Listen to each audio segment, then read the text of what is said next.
This is Tinsley with Salty Abandon and a Salty Quickie. So I have the new valve here.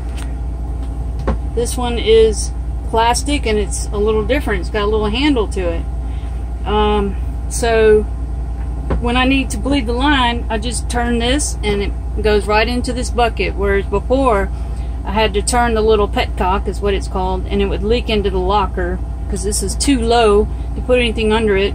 And I'd have to sop it all up, and it wasn't fun. So the whole history of this is this water pump used to be mounted right here when I got the boat, and the owner did tell me that I was going to have to bleed it sometimes. And then I started figuring out I could close the seacock, because when I take the boat away from the dock, it seemed like I always had to bleed the line.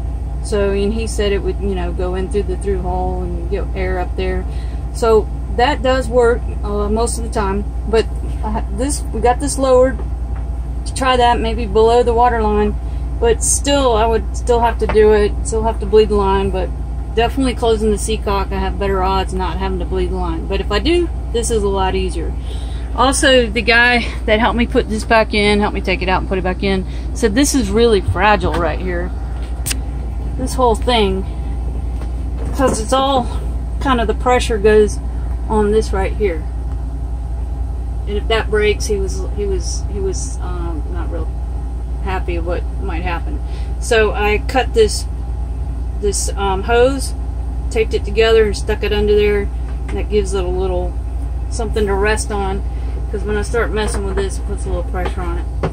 So that's that. And then over here, I've had some leakage right here. This is the AC filter. So, and here's the seacock right there, where I turn the water off. This has been just a little bit of a leak, and water gets down in there, and I have to sop that up. So I had this old one here.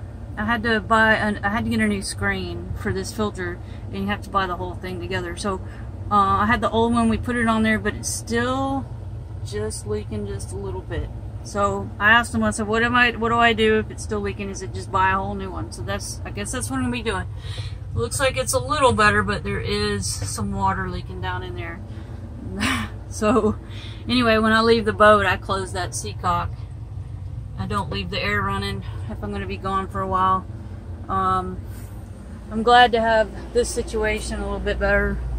It's not horrible to have to bleed the line if I don't have to sop it up from the bottom of that locker. So anyway, that's it. That's the update. Salty Abandon out.